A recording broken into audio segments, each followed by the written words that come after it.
नमस्कार मंडळी. तर आज ना रिपब्लिक डे आहे, तर सर्वांना हॅपी रिपब्लिक डे.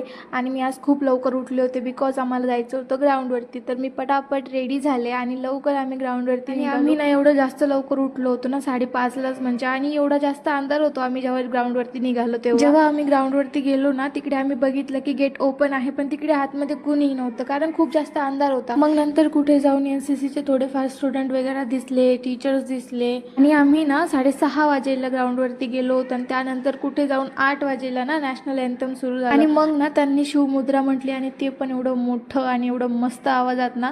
आणि त्यानंतर त्यांची परेड सुरू झाली. मग त्यांनी ना ऑपरेशन सिंदूर ॲक्ट परफॉर्म केलं, एवढं मस्त झालं ते पण. आणि ना फ्रेंड्स, हा ब्लॉग तुम्ही लास्टपर्यंत बघा. मी खूप छान शूट केलं आहे आणि ना माझ्याकडून जेवढं होईल तेवढं मी एडिट करून त्याच्यामध्ये क्लिप्स ॲड केल्या आहे. आणि मी जेव्हा हे रिअलमध्ये बघत होती ना समोर, मी खरंच सांगते माझ्या ना अंगावरती काटे येत बिकॉज त्यांनी इतकं रिअल केलेलं ना ते ॲक्ट. खूप मस्त होतं ते. हे सगळे ॲक्ट वगैरे कार्यक्रम संपल्यानंतर ना मग आम्ही म्हटलं चला आता हॉस्टेलवरती जाऊ. आणि हॉस्टेलवरती आल्यानंतर ना मग आम्ही मेसला गेलो बिकॉज आम्हाला प्यायचा होता चहा. मग चहा पिऊन झाल्यानंतर ना आम्ही गेलो फोटो वगैरे काढायला, रील्स काढले. आणि फॉलो करून ठेवा म्हणजे तुम्हाला ते सगळं दिसेल. त्यानंतर ना आम्ही पटापट चेंज वगैरे केलं आणि जेवायला आलो. आणि जेवायला आल्यानंतर माहीत पडलं की पनीरची भाजी फक्त नावाला असते, हे इतकी चांगली पण नसते. आणि त्यानंतर हे समजत नव्हतं की पाकात जिलेबी आहे की जिलेबीत पाक आहे.